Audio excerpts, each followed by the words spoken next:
So guys, now on our pound JPY. So before you go, just don't forget to subscribe if you are new to this channel, and like and also share. Now we will be analyzing our pound JPY. As we can see, our prediction yesterday, where I predicted that our price will actually be going bullish, and we actually added that bullish move, giving us about 140 pips we grabbed about yesterday. We grabbed at least close to 140 pips. Now for today, I want you to know something, that there's every possibility we might be having a fall today, because one thing I've analyzed is that our pound will actually be falling, and again our JPY is actually going to be falling, by the way. So this price for today is actually difficult to predict, but let's go on our 4-hour time frame. Let us see. As you can see that there's a reaction here. Our price fell down. Now our price has come up and is actually giving us this choppy like move. As you can see here, there's kind of giving us like our price is actually retracing or trying to give us, we don't even know where our price will be moving,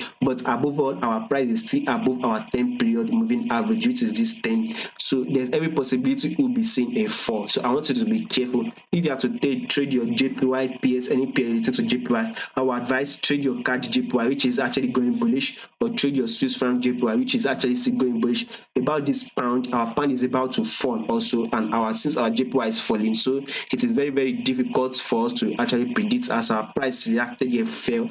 But also don't forget that our price can actually break above and continue going bullish. Yes, our price can actually break above and continue going bullish, so do not be surprised. And we can also have a fall, so try and stay away from this trade if that is exactly what I would advise. On our 1-hour time frame, also the same thing. As you can see, even our 1-hour time frame is still going bullish, by the way. As we are seeing this kind of a retracement, there's every possibility we can still go bullish, break above this our previous higher highs. So let's see how our price reacts, as we can't really predict. So thank you very much.